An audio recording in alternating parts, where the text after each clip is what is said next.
Welcome to our preview on Clocking the Gallop for our meeting on the Vaal Classic track on this Tuesday, the 9th of March. Going is good. Weather is great in Joburg today. It's going to be a fine day, maximum of 28 at the Vaal, Neil, and no rain predicted. Penetrometer 21.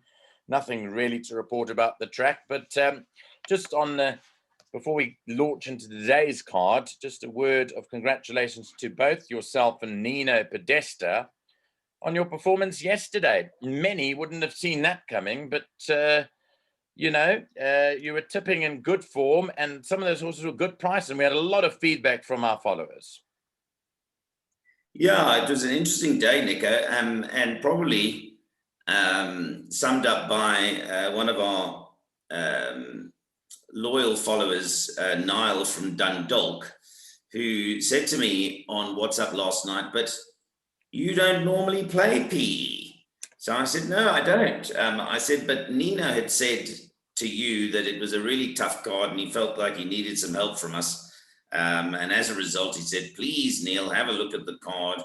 And yeah, we had a good day. So he said, now you're going to have to do it every week. I said, you breaking up? Yeah. No.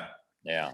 It was lightning unlucky to strike twice. But Nino again was brilliant. I mean, so together we hatched a plan and it worked out. Yeah, fantastic stuff. We're going on to the meeting today, Tuesday. Let's go through it. 8 races carded. Overall, what did you think?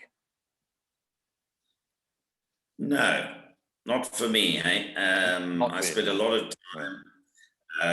I'm a bit concerned because I studied it first and didn't like it. And then I thought, well, this is ridiculous because I've got to go on air with Nico and say nothing. So let me study again. And I found a few, but I don't know whether I found them because I was forced to find something.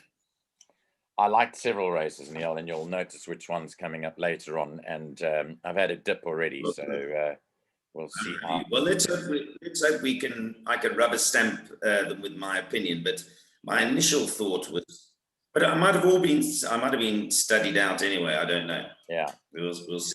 Okay, so race 1 scratched, late scratching. Number 1, Siren of Greece, who was the original favorite, has come out. So to number 3, Destiny Rule. So those are the late scratchings. No tongue tie for 10, Heliocentric. Blinkers on 14, Fatalistic. Alamites go on 13, Delightfully. Compression Mask on 11, Mandakai. What else is there? Not much else, but I made an observation here, Neil. This maiden plate, there's 2 scratchings. There's now 13 runners. Between them, they've had 93 races without having had a winner. And in the race, there are 6 equipment changes. Now, that just shows you the desperate levels that people go to in these type of races, because in races where they're performed horses, there are hardly any equipment changes. People just try everything. Compression masks, pacifiers, no alamites in front. Desperate times call for desperate measures. What are we doing in the first? Well, we're hoping that our syndicate horse, I Did It My Way, at least has his first 4 or 5 runs without compression marks, halters, bazookas, or whatever else it needs. But if Dean Canamere phones us and says, Neil, old Blue Eyes is making his debut with a pressure halter and a compression mask. And a Cornell collar. And a Cornell collar. Yeah. Then you know you're in trouble. But, so far, so good. Just on that, by the way, Nico, it's the only thing I'm going to mention. I'm going to do a little insert later on. This horse, some people might not even know what I'm talking about because we've only mentioned it briefly on Saturday morning. The syndicate horse is 65% sold already. Okay. And that was basically over the weekend. So if you are interested in getting a share, then don't forget to email me at Neil, Neil, at benmagmedia.com. I should see if I can find that, Nico, just to, never mind. Well, people know what it is anyway. benmagmedia, BNMAG, media, media.com. Yeah. Neil at benmagmedia.com. Okay. Yeah, it's very exciting. I must say that, everybody is so enthusiastic. So as soon as we got the syndicate together, then obviously the main reason for doing it is the media side of it. So we've already done a video which we'll share if you are interested. And it's going to be exciting, as I say, going forward. So, yeah, Fantastic. an unraced horse for us. Right, let's go back to the first race. What did you feel on the first? Did you have any strong feelings?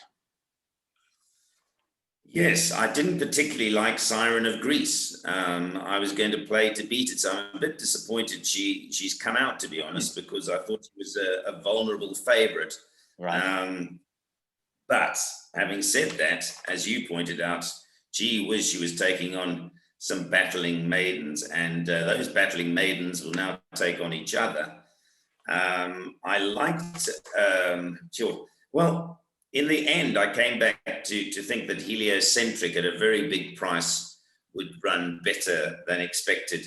And that was based on the fact that Luke Ferraris was riding her again, and that she'd run in maiden mixed companies. So not the last time, but the previous two occasions, she had run against colts. But it was, as I say, really kicking for touch. So I liked a couple of others. I thought Ice T had a chance.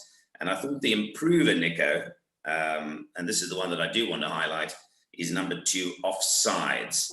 I thought that would improve significantly. I went back and had a look at the maiden performance, her first run, behind Bachle Bonke. And actually, the horse Got You was just 0.75, or was 0.75 behind. And of course, Siren of Greece was 5.5 lengths behind. So she didn't really kick on Offsides, but I think she might improve. So that was going to be my value play.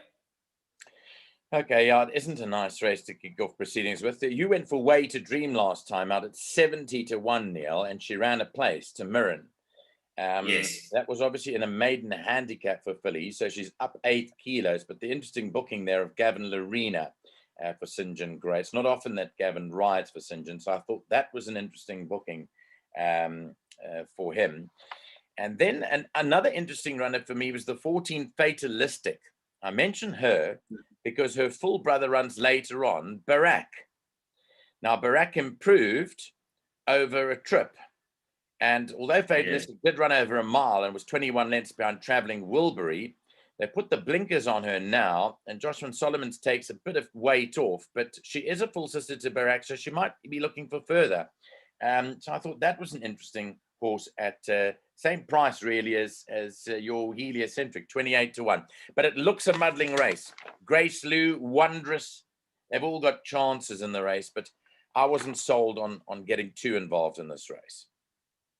Yeah. Nico, remind me about Delightfully. What happened there? Was the Alamites on or off? No, so she's got the Alamites on. So it's a full set. Last time out, she wore a half set. So she's got a full set on now, yeah. And she's got the blinkers and tongue tie on for the first time. I think even the trifecta is going to pay in this race. Yeah. Yeah. It's not a nice race to kick off proceedings with, unfortunately. That is the opening leg of the bipod. You're probably tempted to go wide over there to come through. Right, let's go on to the second. Yes. It's a fillies and mares 76 handicap over 2,400 meters. Scratches Nabila, number 2 is a late scratching. And I think that's the only change over there. How did you see this one panning out?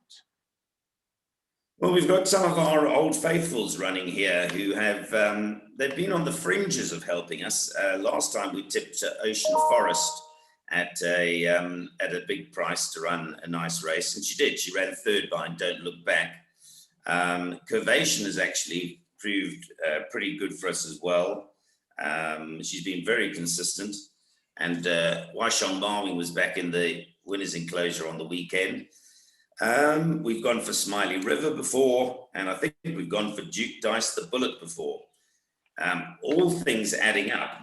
I'm going to go for a horse that I haven't even mentioned yet, which is number 6, She's a Cracker, from the Robbie Sage yard, and Lizzie Yerny. I think of 56 kilograms and a relatively lightly raced filly, I think she's probably got the most scope for improvement. So, and again, an open race, number 6, She's a Cracker for me, Nico. Yep, I'm in full agreement there. That's definitely my first choice. I see that she's as short as 18-10 in the market. She was at 5-2, but she's now 18-10. She is definitely my first choice. She's a cracker. So we'll rubber stamp that in the second race, ahead of horses like Ocean Forest in Curvation, and you mentioned Smiley River, Dice the Bullet. But I tipped them 6-3-1 in that order in race number 2, Neil. So we pretty much see it the same way there. On we go to the third race. It's a middle stakes, start of the pick 6 over 2,400 meters. Field of 11 runners here. Thought this was open, very open indeed. Although I've got to mention there's lots of money for Cash Time, who is coming from 5-1 to 33 to 10. And interestingly, Lyle Hewitson hops aboard. He's never ridden this horse before, but he hops aboard for the first time. Well, he's got a lot of things going for him. I mean, he's drawn one and he's got Lyle on and he's got excellent, consistent form. I mean, he's run behind Don't Look Back, who for a period of time was a serial winner. He won 4 times in a row. He came back to earth with a bit of a bump on the weekend. I'm not too sure where he finished. I don't think he ran a bad race. Third, I think he ran third. No, he did. The form's held up. But, you know, he's a 6-year-old, Nico. I'm going to concede to your opinion on Cash Time because you've read him pretty well. I was on him when he was 22-1 and he didn't run a great race. And then I left him alone next time when you liked him and he ran a cracker. He nearly won at 16-1. So you've read him well. I give him a chance today, but you know, I don't think he's value, certainly not at that price. Nico, I found, actually, oddly enough, I found a horse that you liked last time and I didn't like, which is Palace Green. And I know you said to him, Neil, this horse is going to come back and run a much better race. Fabian Habit's yard turn. And in Palace Green's favour is he did run a much improved race. But I didn't particularly like him that day. But today, I do like him at a very big price. I think he's 28-1 or something. Number 10, Palace Green. The reason for my change, the reason for my change is just that he's slightly better drawn and Josh Solomon's take some weight off. But also on a line through Littlewood, I've done quite a lot of homework on lines through Littlewood, and he comes out quite well. He should have the beating of the 1 and the beating of the 9 Sash. So he was my value play. But equally, number 8, Fife, was a horse I'm very interested in. Drawn to, takes the apprentice allowance off. And I think she'll run well in this class and type of race. Yeah. So I'm going to say to you that I believe that the winner, even though I don't think that it's only restricted to those in terms of finishing the placings, but I think the winner is going to come from 8, 9, or 10. Fife, the Sash, or Palace Green, Neil. And they're all big prices. 14-1 Fife, the Sash is 16-1, and Palace Green is 20-1. And I think the winner is going to come from one of those 3 with nice, handy galloping weights and the apprentices riding. Outside of those, I thought Cash Time, my thoughts on Cash Time is that it's too far. I think that this horse's maximum is 2,000. Might get it 2-2. Even though it ran second over 2-4, I still think 2-4 for it is too far. Brand New Cadillac on the last run can't beat Cash Time, but I think ridden differently maybe, and Luke will ride it for a second time. Maybe he's got to know it some sense. I think Brand New Cadillac may run a better race. So yeah, I was with you. Palace Green each way represents value, but I think the winner's going to come from one of those. So throw all at 8, 9, and 10 in.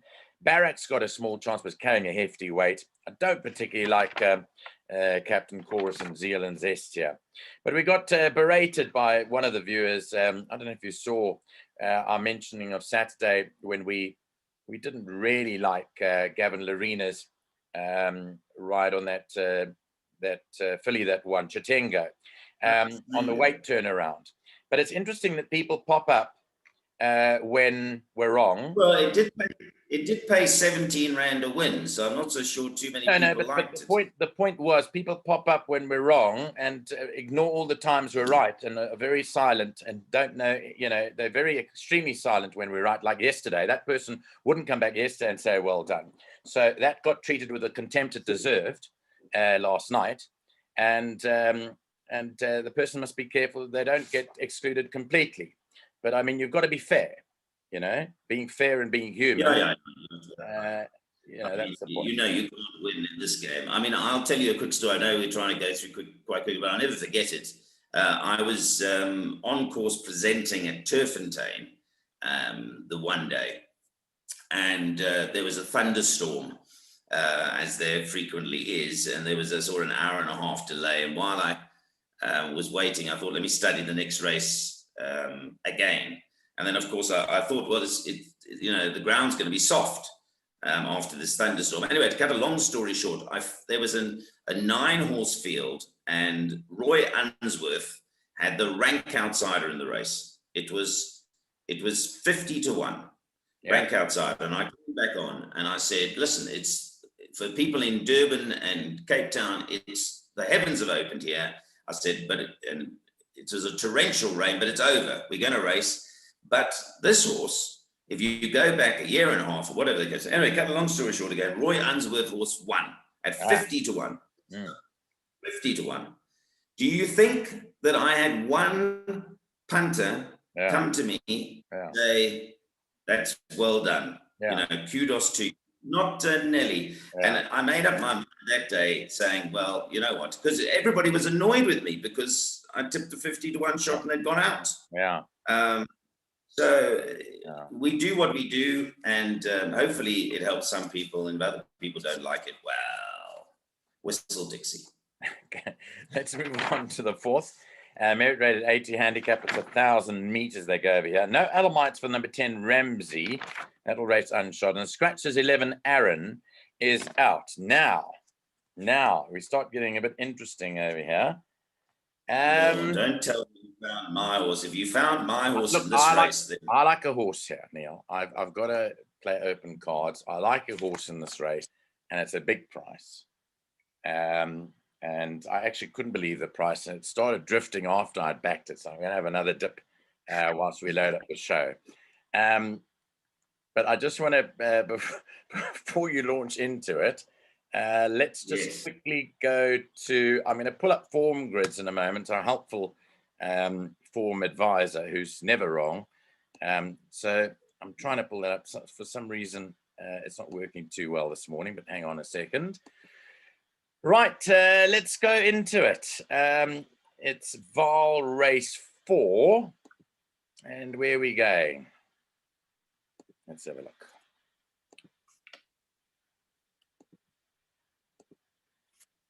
Right, so here's the field. Yes. And here's the horse I like. Nico. Hurricane Headley. Matey, look. Hurricane Headley. You've got. Can you see what it says there? Yeah, huge. Hurricane Headley. 22-1. Only here on Clocking the Gallop. You won't find this anywhere else. Win, lose, or draw. Yeah. Muzieni. Yeah, Muzieni. Correct. So first it's a jockey strike. Okay. But the race I want to go to, not particularly on this one, Neil, but I actually want to, this is the horse basically that I found, but I want to go to this line over here. So I'm going to talk about this other horse here, Mars Rover. Right. Because there's not much between them. They ran behind Anna Capri, and the weight turnaround is definitely in Hurricane Headley's favor by 2.5 kilograms. But I want to go to Mars Rover's win here. This was on the 26th of November last year. Okay. And I want to pull up our lengths behind tool. These were all the races run on the day of 1,000 meters. Right? Here's where Mars Rover fits in. Okay.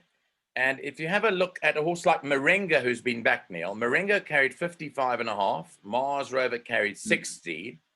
Effectively, if that carried level weights, Moringa would have finished behind Mars Rover. Mars Rover is at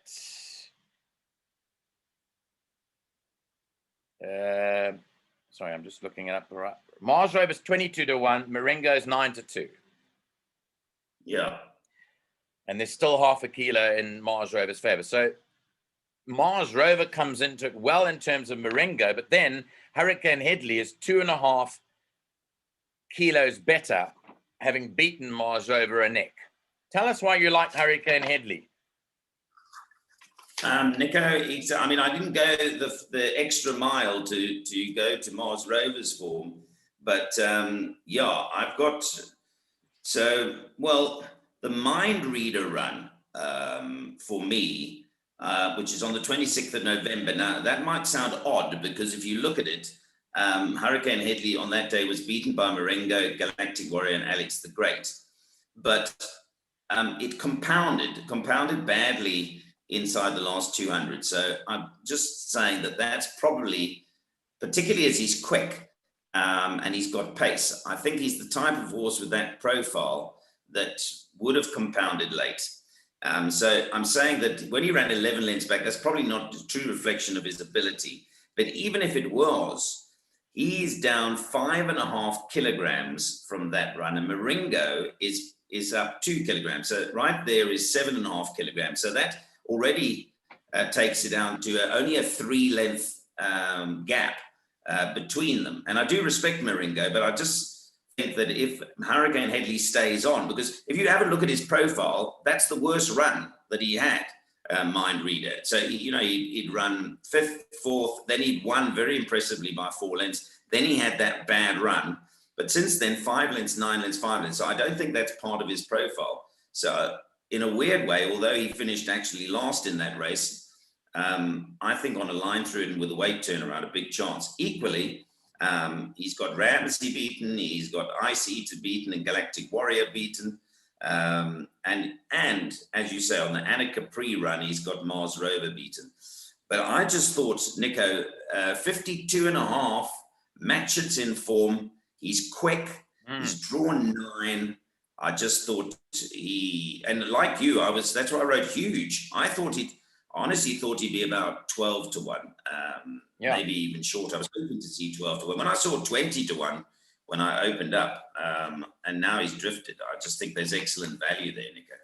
I'm just going to soccershop.bets betting on this race just to see what price it actually is there. And I see they've got it at 14 to 1, Neil. Hurricane Headley at 14 to 1. Yeah, because they're too shrewd. They give it a chance. They give it a chance. But some guys have got it as big as 20 to 1 and 22 to 1. So I respect Ice Eater. I respect Pierce Stradham sitting back on Donny G, funny enough, but I think it's carrying too much weight. Donny G, and I prefer Donny G to a horse like Galactic Warrior. But I thought that Hurricane Headley and Mars Rover, Neil, on their run last time out to Anna Capri, both come into the race at big prices. So that's the way that I saw it. And interestingly enough, your each way bet would be Hurricane Headley, and I'm gonna rubber stamp it on Clocking the Gallop. I'll say that I'll go with you on that one. So that's amazing. Well, it's uncanny again, isn't it? Amazing in a field that we don't talk before the race, and we both found the same. And I had a gut feeling. That's why I went, oh, when you said you found a horse, because I knew I'd found it, and it's the same one yet again. Okay, on to the 5th race, 1,000-meter fillies and mares, 90 handicap, and interesting here, they put earmuffs and compression mask on number 10, Up Close and Personal. Now, Neil, I have to say to you right here and now that I studied this race long and hard, and I'm very, very big on Tarry's horse, even though it's coming off a 7-month layoff, Up Close and Personal. I've given 4 ticks, and it would probably rate as my best bet of the day, and it's 5 to 1. I don't know how you saw this race, though. Well, I'm glad you've helped me, because I didn't like the race, and I didn't particularly like Up Close and Personal. But that's only because I wouldn't have ordinarily. But Neil, go to that top run. It's very first run. I mean, to life. Yeah. Look at that run. It's down. I think the weight gives it away here. It's down 6.5 kilos, and it ran 2 lengths to True to Life. True to Life won a grade 3, I think it was, the other day. Yeah. Run circles with this, yes. Look, it has been 7 months off, but I'm happy that it's got the earmuffs back on, because its win was in the earmuffs. And although it hung in, Hewitson gets back aboard. I liked it. I thought this was the horse to beat today in this race. Well, I'm happy to go with you, because, as I said, I didn't really have an opinion. I was going back to some of our old faithfuls like Mind Reader, who I think is a nice filly. But she does have to ship a lot of weight to your up close and personal. So that's why I'm happy that you like it. And of course, number 9, Ula, who Yeah. has done well for us. I mean, we were live streaming behind when she ran unplaced behind Rapid Fire. But if you remember, we said she didn't go down well. Yes. So that was the benefit that day of live streaming. We said we liked her on form, but she went down poorly. Then we were live streaming the next time and we said, look out. She went down much better and she ran a place. She ran third at 22-1. So I'd like to have a look at it going back down again, but Ula with a chance. So Nico, I was opinionless in this race. I thought that May Queen obviously has a chance. She's won her last 2, but at 3-1, I didn't think there was value. So I'm happy to hear that you have 4 ticks next to up close and personal, because I'll certainly be elevating her in everything. Okay, on to the 6th race, merit rated 94 handicap. This is over a mile. No blinkers for the number 4, Silver Spectrum. You've got some nice 3-year-olds in this race, Neil. Both Bartholdi and Namib Desert represent the 3-year-olds form. And I honestly believe that Bartholdi is the horse to beat here. In its last run, it beat Flying Carpet by 2 3/4 lengths. I don't know whether it's last run or the run before that, but I think it's maybe one of the runs where it beat Flying Carpet by 2 3/4 lengths. Now, if you strictly look at beating Flying Carpet at levels by 2 3/4 lengths, Malmoose beat Flying Carpet by 2 3/4 lengths in the Classic last week. So, you know, so I think that's good enough. I love him as a specimen, Neil. That's more importantly. He's a son of Active War. As we know, they're doing exceptionally well. But he's a fantastic looking horse, and he strides out beautifully. And that's why I think I'm going to go back to Bartholdi today in race 6. That said, I do like a horse to run a place here. Okay, share with us. I've written on my card next to Bartholdi, I wrote Nico, because you told me the other day, I don't know if we were on air, but you told me the other day that you really rated this horse. Yeah. You said he's going places. So I just wrote Nico next to Bartholdi. This is the horse I think will run a big race into the places. War Jewel, Neil. I think that's got a place chance with only 54 kilos. It beat Stone Cold, who then won the Egoli Mile after that. So I think that's a good run. Yes. And comes in with 55.5. But have you got an opinion here? You won't believe it. It's exactly the same. I had Bartholdi over Namib Desert, and my roughie was War Jewel. Yeah. Because I think Gold Dick, and I went actually to back War Jewel last night, and then I don't know what happened. I didn't, because I think maybe I thought there wasn't value on the places. I just remember going in there and thinking, nah, you know what? Let me just be patient. Maybe I thought he'd drift. I can't remember, but I do know he's my third choice. So I went 5, 7, and 6. 5, 7, and 6. And I'm going to say to you, put all 5, 6, and 7 in your bets here. Although my top choice is Bartholdi, and I think that's the run where Bartholdi beats Namib Desert.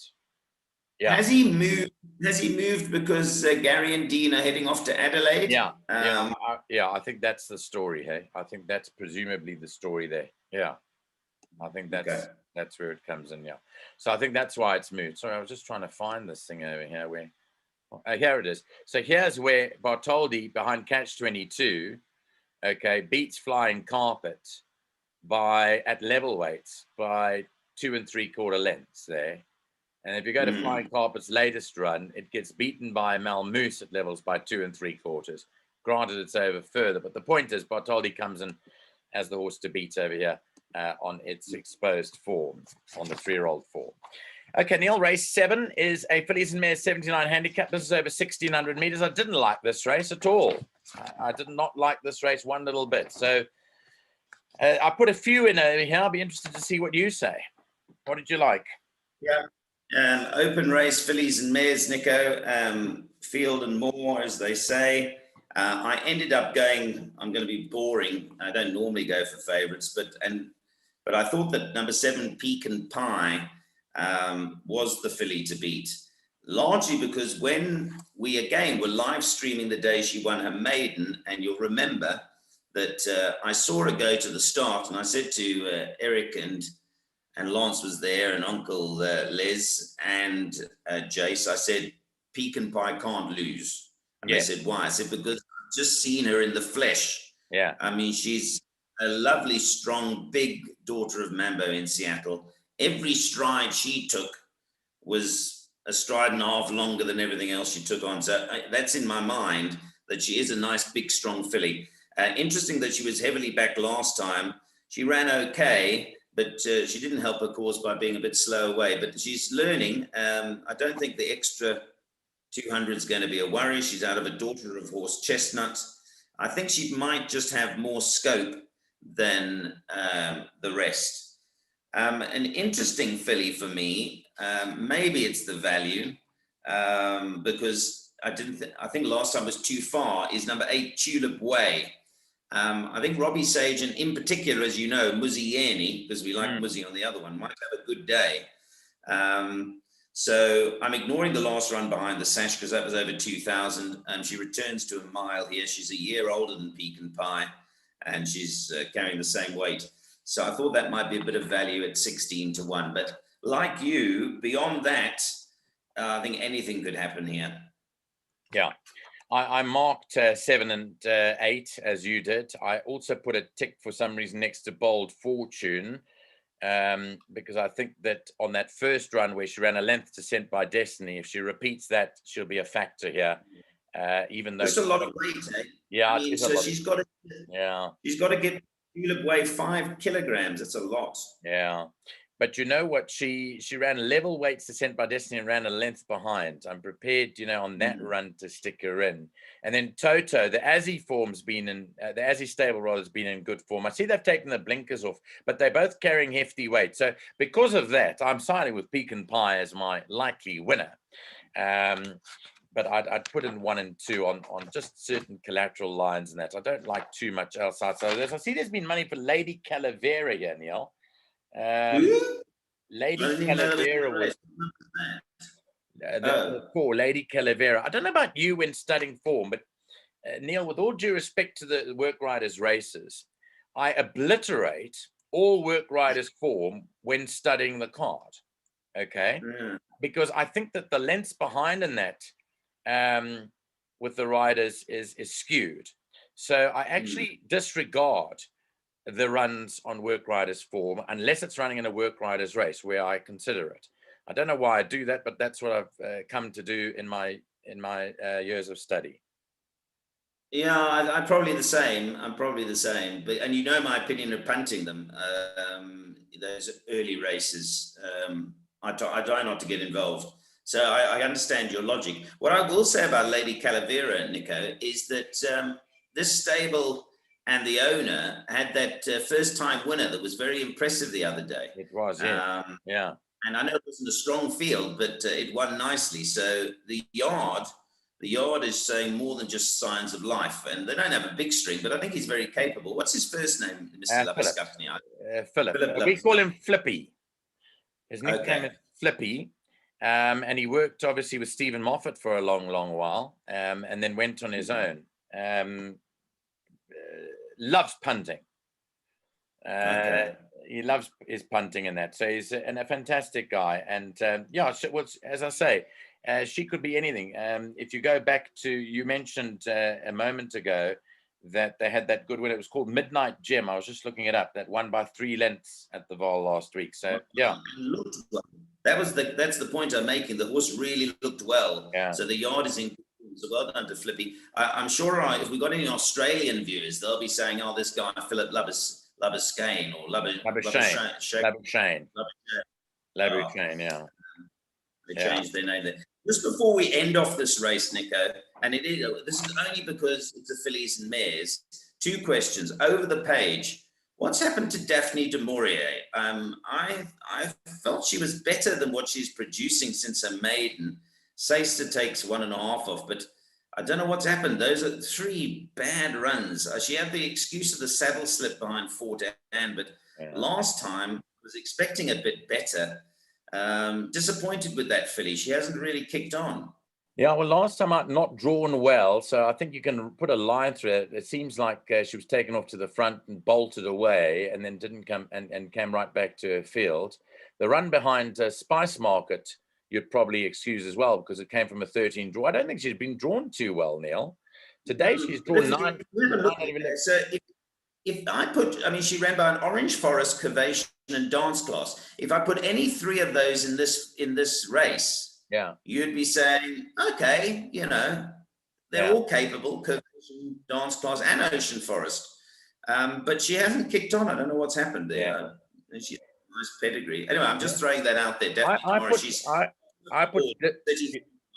I think so, Neil. And I put question mark with the distance. I think she preferred further. But the fact of the matter is, I think if you look at her draws, Neil, the draws have been horrible. And she's 30-1 in the market. Yeah, she is an outsider. Maybe one to include now that we're mentioning it. Let's go on to the 8th race. I didn't complete the 8th race last night, so I got up early this morning, being a sucker for punishment, and I studied this one before I took the kids to school, and they drove me balmy. Scratches number 9, Sun Giant, in the last race.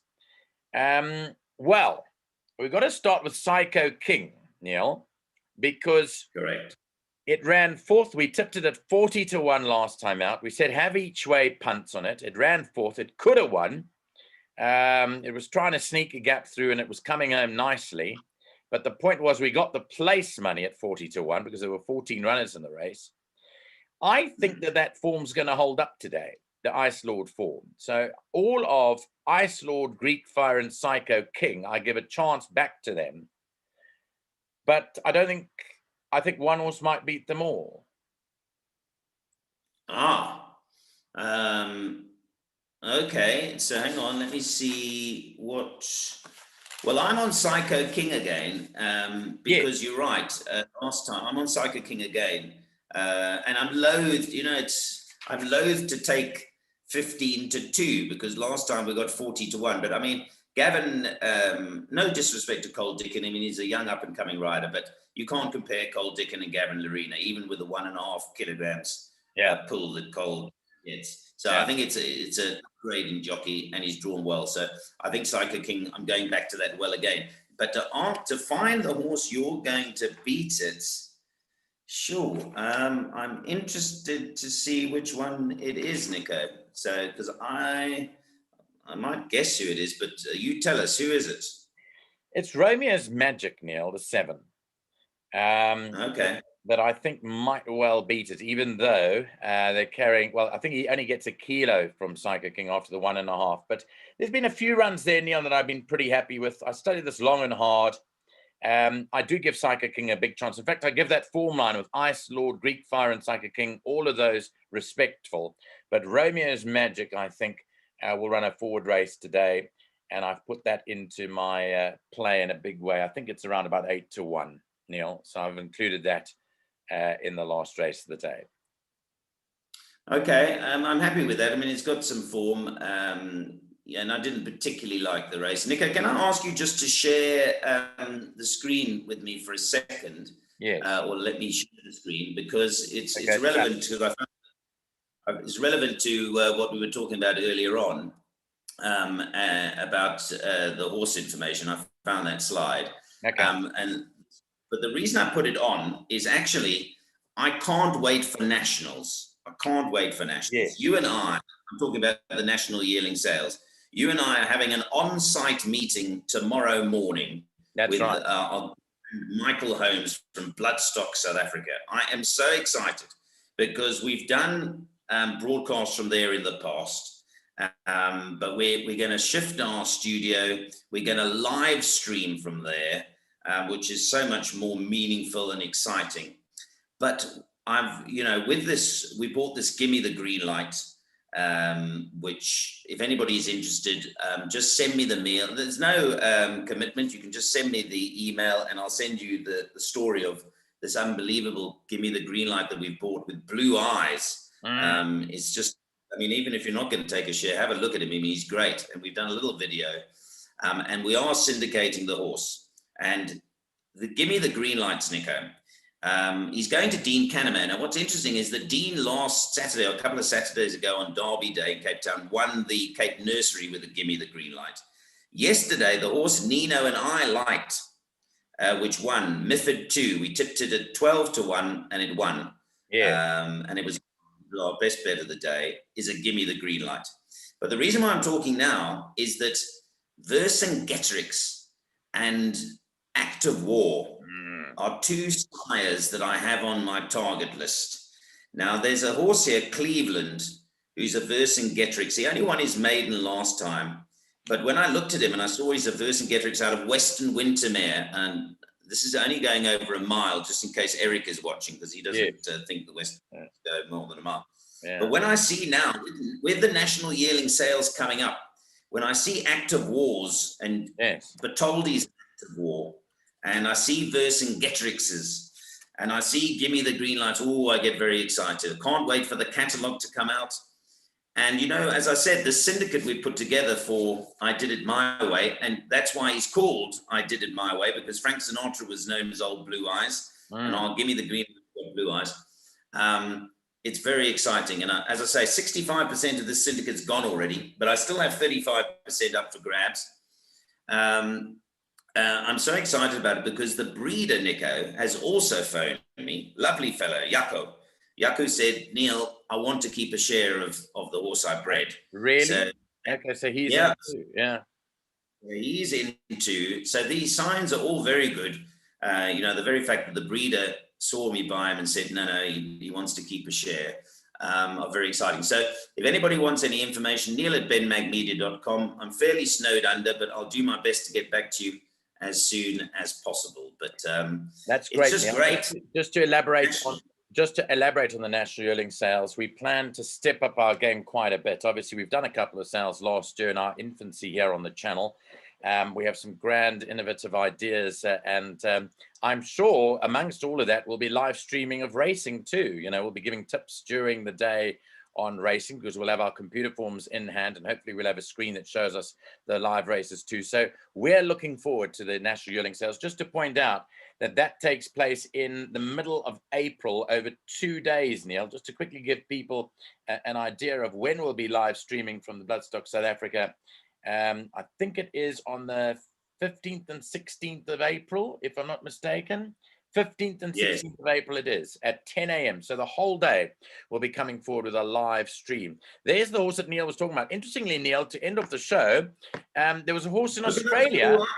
There was a horse in Australia with pretty much the same features, a big white face and blue eyes. I wonder if that's the same thing. If they have blue eyes, do they have that distinctive white face to go with it? Because it looked very similar to the horse in Australia that I sent you the message of. Yeah, he did. I suppose it's a throwback. It's an anomaly. I just want to clear people up because some people might say, gee whiz, you know, he's a bit of a freak because he looks a bit odd. But we had him vetted, you know, Jahan Malherbe, who bought him for us, and Dean Canterbury, who's going to train him, who really liked him, said to me, you know, I think this horse is going to go for value for money, this Gimme the Green Light, because some people just don't like it. And so we've got him well undervalued, which is fantastic. And just on the subject of Jahan and Varsfontein, so he was bred, he's a Gimme the Green Light, he was bred at Varsfontein, he was bought by Jahan. I mean, form Bloodstock, just keep doing it. And the reason I keep going back to Jahan, and I've had great success with them, he bought the Musketeer for me, is that, you know, their track record is there. And I just want to mention the word Malmoose, because that's the farm and that's the agent. So Jahan bought Malmoose, and Varsfontein bred him, and they do breed a lovely horse. And this is Jaco, as I say, is the farm manager, and a lovely guy I spoke to, and he said, you can't believe how this horse, how much interest there has been in him, and people just love him. So he's now ours. He's now ours to syndicate, and we're in the process of doing that. But well done to Varsfontein, well done to Jean, well done to everybody involved. I've got something for you right now. 2 hours ago, Bloodstock South Africa issued a tweet. The 2021 National Yearling Sales Catalogue is now online. Whoosh. Don't miss this sale. There's an array of popular stallions and some fantastic pedigrees, plus great physical specimens seen on the recent BSA inspections just over 1 month to go. Now, just on that, elaborate for me, because you know something about the great physical specimens seen on recent BSA inspections. Elaborate for 10 marks. Yeah, I can tell you from multiple sources, including Alistair Gordon, who's very much involved in the selection process. I think Shahan is as well, actually. But I've heard nothing but unbelievable remarks about the quality of horses at Bloodstock South Africa Nationals this year. So somebody was saying, well, there was a Vercingetorix that we were underbidders on down on the Cape Yearling sales, and Jean liked him, and we had a go at him. He was actually in the end bought by Anthony Delpesh and the team at Hollywood Bets, so well done to them. But he was the only, I think it was the only Vercingetorix at the sale. But, you know, there's going to be 10, 11 Vercingetorixes at Nationals. And by definition, you know, if there's that many, you probably won't have to pay as much for some of them. So it's, you know, it's all supply and demand. But, you know, I'm interested, as I say, I'm interested to look at the Vercingetorixes, and there's a whole bunch of other sides. I mean, I touched on Active War, but there's others. But I think the South African bloodstock breeding industry is in very good shape at the moment. I know that, you know, it's tough times because owners are, you know, trying to survive COVID and so forth, and yet the bloodstock industry is buoyant. I mean, you look at the horses that were bought at the Cape sale and doubtless at Nationals. You know, there is a buoyancy out there, and people are loving their racing, and hopefully onward and upward, and we can put COVID behind us. Excellent stuff, Neil. On that note, we're going to end off today's show. Thanks very much. Enjoy your racing at the Vaal. Hopefully we found you some winners along the way, and we'll speak to you again on Thursday. And Neil and I will come. I'm looking, just looking out the window, and I'm just saying that the sun's out beautifully. Do you think there's any chance of a hurricane, Headley? We'll have to ask Mr. McGrath. Maybe we'll do another interview with Hurricane Headley and see what he has to say. Yeah, but interesting that is a horse that we both found for today. Neil, the Ghost Rider will be tipping tomorrow in a different type of way for racing tomorrow in KwaZulu-Natal. I'll speak about that on later tonight's show. But from Neil and I, until Thursday, cheers and have a good day's racing.